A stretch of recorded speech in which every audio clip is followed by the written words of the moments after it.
दिवाली या दीपावली हिंदुस्तान में मनाया जाने वाला एक प्राचीन पर्व है, जो कि हर साल कार्तिक मास की अमावस्या को मनाया जाता है।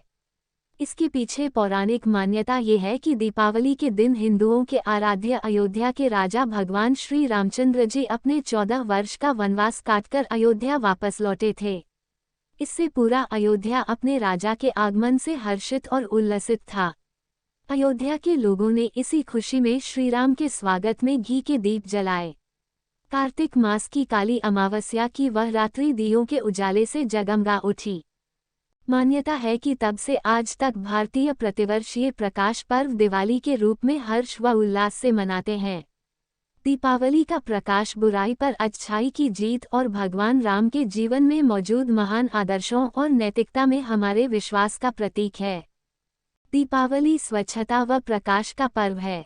लोग कई दिनों पहले से ही दीपावली की तैयारियां आरंभ कर देते हैं और सब अपने घरों, प्रतिष्ठानों आदि की सफाई का कार्य आरंभ कर देते हैं।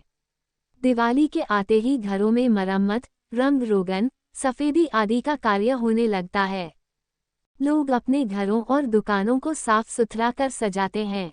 इसके पीछे मान्यता है कि लक्ष्मी जी उसी घर में आती है जहां साफ सफाई और स्वच्छता होती है। पुराणों में बताया गया है कि दीपावली के दिन ही लक्ष्मी जी ने अपने पति के रूप में भगवान विष्णु को चुना और फिर उन्हीं से विवाह किया, इसलिए घर घर में दीपावली की रात को लक्ष्मी जी का पूजन होता है। दिवाली के दिन लक्ष्मी जी के साथ साथ भक्त की हर बाधा को हरने वाले गणेश जी, ज्ञान की देवी सरस्वती माँ और धन के प्रबंधक कुबेर जी की भी पूजा होती है।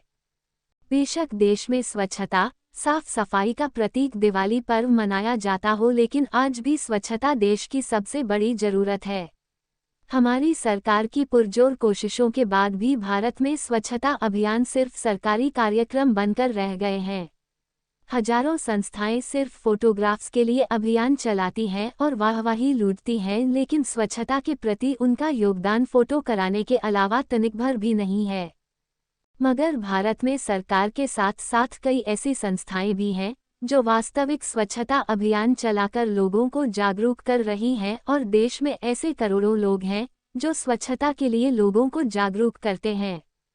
फिर भी लोग उनकी बातों को नज़रअंदाज कर उनकी हंसी उड़ाते हैं और जगह जगह देश को गंदा करते रहते हैं और प्रदूषण फैलाते रहते हैं।